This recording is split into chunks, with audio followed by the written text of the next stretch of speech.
తాకట్లో ఉన్న మీ బంగారాన్ని విడిపించి ఆ రోజు ఆన్లైన్ రేటుకి కొంటాం. Sharma gold company.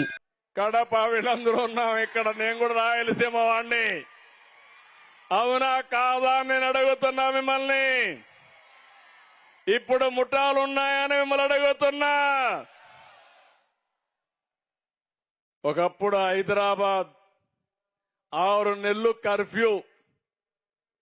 హైదరాబాద్ నుంచి బెంగళూరు పోవాలన్నా, విజయవాడకు రావాలన్నా ఓల్డ్ సిటీకి పోవాలి. హైకోర్టు పోవాలంటే ఓల్డ్ సిటీకి పోవాలి. అలాంటి మత విద్వేషాలు ఇప్పుడే నేను అభినందిస్తున్నా.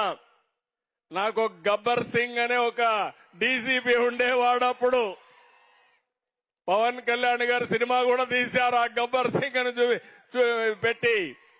అంటే ఆయన క్యారెక్టర్ ని గబ్బర్ సింగ్ గా పవన్ కళ్యాణ్ గారు యాక్ట్ చేశారు. ఆయన్ని పెట్టి కమ్యూనల్ వైలెన్స్ కంట్రోల్ చేశాం.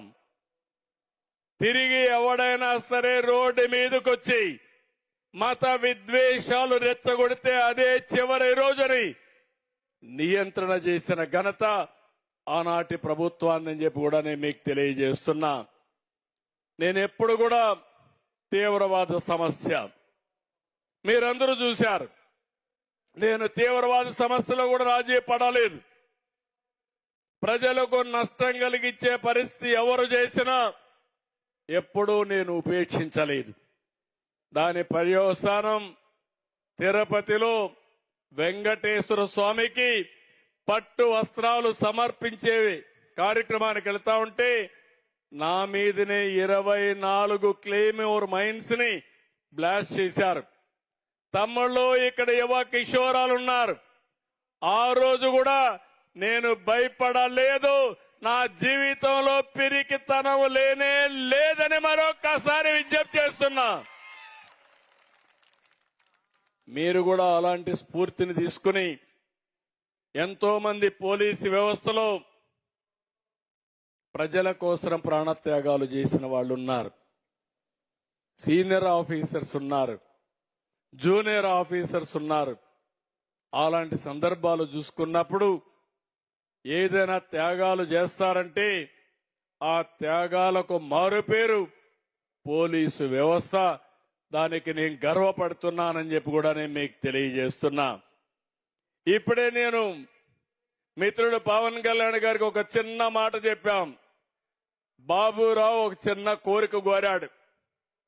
ఆ కోరిక మా ఊరికి ఆయనకు ఉద్యోగం వచ్చిన సంతోషం ఉంది కానీ ఊరి సమస్య మిగిలిపోయిందని అవకాశం దొరకతానే నాకు ఒక మాట నా చెవులో వేశాడు. నేను పవన్ కళ్యాణ్ గారికి చెప్పాను, ఎలుగురాతి బండ వాళ్ళ ఊరి పేరు, తెమ్ముల బండ నుంచి ఎలుగురాతి బండ వరకు రోడ్డు కావాలని అడిగితే మా ఊరికి రోడ్డు కావాలని అడిగాడు. అడిగిన వెంటనే పవన్ కళ్యాణ్ గారికి చెప్పాను. ఇక్కడే ఉన్నాడు. ఎంత కమిట్మెంట్ తో పనిచేస్తున్నారో ఇది ఒక ఉదాహరణ మాత్రం. ఇమ్మీడియట్ గా 3,90,00,000 రూపాయలు అవుతుంది తెప్పించాడు. ఈ రోజే ఇంటికి పోతానే శాంక్షన్ కూడా చేసి పని కూడా ఇమ్మీడియట్ గా ప్రారంభిస్తారు. ఇది కూటమి ప్రభుత్వం యొక్క కమిట్మెంట్ అని అడుగుతున్నా.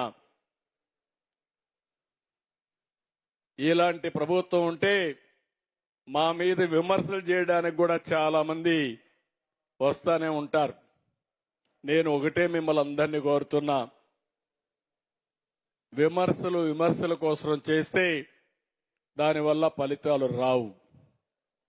చిత్తశుద్ధుండి పనిచేసినప్పుడు మీరు కూడా గుర్తుపెట్టుకోవాల్సింది, ఏ ప్రభుత్వం వల్ల మీ జీవితాలకు మంచి జరుగుతుందో, మీ జీవన ప్రమాణాలు పెరుగుతాయో మీరందరూ కూడా గుర్తుపెట్టుకోవాల్సిన అవసరం ఉందని చెప్పి కూడా నేను మీకు తెలియజేస్తున్నా.